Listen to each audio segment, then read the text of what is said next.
I'm going to get straight to the point in this video.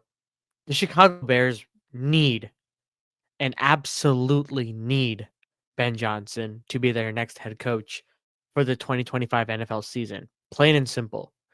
What is up, guys? Welcome back to So Back Sports, and I'm so back with another video. And listen, with the Chicago Bears losing to the Detroit Lions this past Sunday, it's gotten the news behind Ben Johnson has gotten louder and will continue to get louder as the season progresses. We're essentially near the tail end of this season, and essentially the Chicago Bears have interest in interviewing Ben Johnson in this offseason, according to Courtney Cronin on Twitter.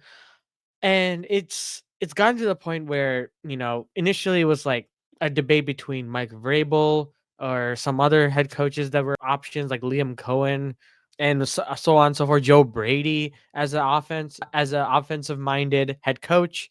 But let's be really honest with ourselves.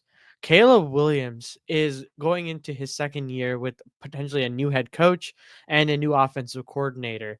And why not the Chicago Bears go for an offensive minded head coach who has had experience in the NFL and as an offensive coordinator has curated this team, the Detroit Lions specifically, to be this juggernaut of an offense.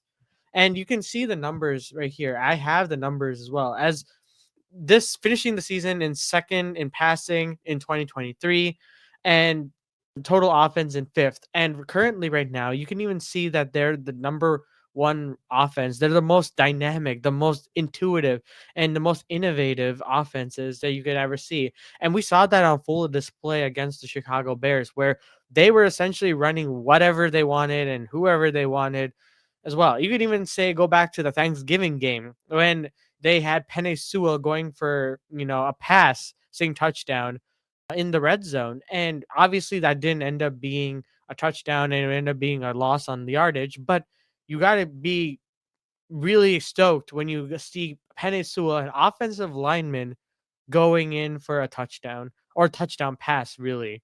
And we've seen that many times against the Dallas Cowboys, where Detroit Lions absolutely swamped the floor with them, and it wasn't even close whatsoever. And you could even see their plus minus differential point differential is through the charts going into even the halfway point of this season.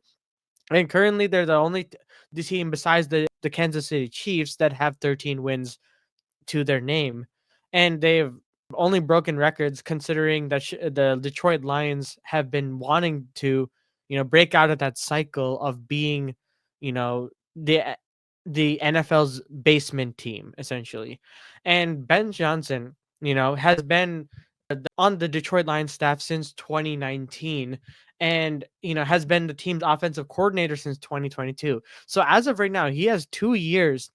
Okay, 2022 to 2023 and 2023 to 2024 and now 2024 to 2025, because you can even say he has 3 years of offensive coordinator experience with the same team in the Detroit Lions. And that's what you really need for a head coach for a Chicago Bears. Because the Chicago Bears organization, the amount of times we've heard them needing a leader of men, a leader of men, the term, the phrase in quotation mark, leader of men. We've only resulted in John Fox, Matt Nagy, and you can even go back to Mark Trestman and Matt Eberflus. So I don't know what their definition of leader of men is. I can't really put my finger to it because I don't see that whatsoever when it comes to any of the head coaching hires that they've had. Matt Nagy, obviously he's a little bit of an outlier in a sense where he had a great first season. He was one coach of the year, took us to the playoffs. Obviously, the double doink happened, unfortunately, but you know, give it credit where credit is due. Matt Nagy is the only one for the Chicago Bears, the only head coach the Chicago Bears have had since Lovie Smith. No, not since Lovie Smith. That's a lie. Since Mark Trestman, who wasn't even a great coach either, like to make it that far into in the playoffs. Obviously, he didn't win any playoff games, but we haven't been to the playoffs in so long. So we haven't even won a playoff game since 2013. Do you know how insane that is? And to even say, especially 10 years down the line. And you may say, like, okay, but Ben Johnson is an offensive coordinator. You're just going through coordinators again. Why not go for Mike Vrabel or someone like that? While yes, I did consider Mike Vrabel at one point, it doesn't seem like a bad idea on paper. You know, he has a coaching experience. He's taken pretty god awful teams, not god awful, but like well, decently middle of the pack teams to, you know, the playoffs and even the AFC Championship game.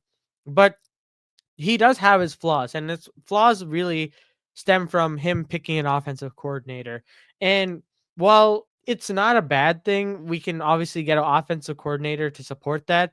I don't trust this front office to really pick the right one necessarily. If you pick Ben Johnson, you get an offensive coordinator and a head coach at the same time. And the thing is, you can even say, "Oh, but wouldn't you compare it to Matt Nagy?" Like Matt Nagy was seen as this offensive guru. Newsflash, that it's nothing to the level of what Ben Johnson is doing right now. Matt Nagy has had very limited experience from what I remember on the Kansas City Chiefs before coming here, and you know, Ben Johnson has a lot of experience and has a lot of tenure. You know what? He's even crazier. He has played quarterback before. I forgot for what team, but he's played the position before in college, I'm pretty sure. And it's baffling for me to see that it's an issue for people like that he has no idea how to develop a quarterback or how to scheme for quarterbacks and stuff when the dude has played quarterback in like in previously before going into the NFL. And you can even say like, look, he played quarterback according to this. He played 4 seasons with North Carolina and graduated in 2008 with a BS in mathematics and a BS in computer science. So he double majored in math and CS as well. So this dude is really really smart when it comes to, you know, the numbers, and you know, he has the experience of playing a quarterback as well. Was he great? Well, who knows? But at the same time, you can see in the NFL, he's able to, you know, get the most out of Jared Goff, who, you know, past his Rams days, you know, it seemed like the Matthew Stafford trade between him and Jared Goff was going to be more leaning towards the Rams winning that trade. But it seems now it's the most even trade possible if the Lions do end up winning a Super Bowl. God forbid that they don't. But, you know, we'll see what happens when that. But at the end of the day, Ben Johnson was able to get a lot out of Jared Goff. At some point, he's like definitely top 10 in MVP voting this year. And he will definitely be considered, you know, one of the better quarterbacks in the NFL right now, especially right now with this well oiled machine of a team. And Ben Johnson is able to get the most out of him going forward. So how does this really affect the Bears? Let's get into that real quick because I did mention in the earlier on about Caleb Williams really needing him. He definitely does. Because if you look at this season, we scored a total of 20 points across all first quarters in this NFL season. 20 points. 20. Do you know how that insane that is?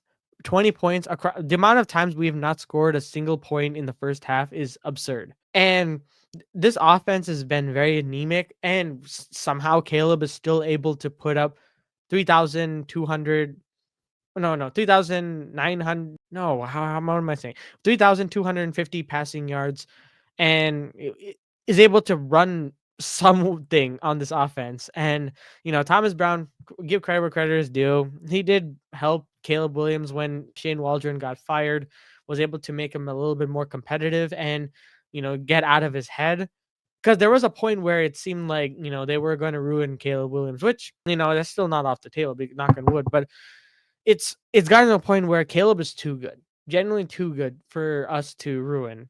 And the only way we really rectify this, especially with his rookie season going by very soon, is to hire an offensive guy. And you know, I'll get into defensive coordinator stuff later because my option is Robert Saleh, picking up Robert Saleh as a defensive coordinator, but that's for another day. But for Ben Johnson, imagine Ben Johnson currently working with Jared Goff right now, which already is the case.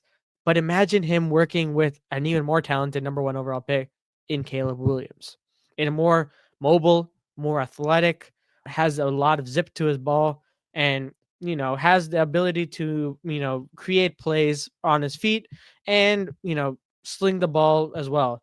And, getting receivers wide open is what really the Bears really need to do. You even see the Packers, like with Matt LaFleur scheming. Matt LaFleur, the amount of times I've seen the wide receivers for Jordan Love be open all the time is alarming, for at least for Bears fans, because it's insane how consistently this guy can do it. And Ben Johnson does that as well. A lot of attacking the middle of the field, a lot of plays, trick plays, play action, you 12 personnel. All these things are really what Chicago needs. Chicago just needs a modern offense.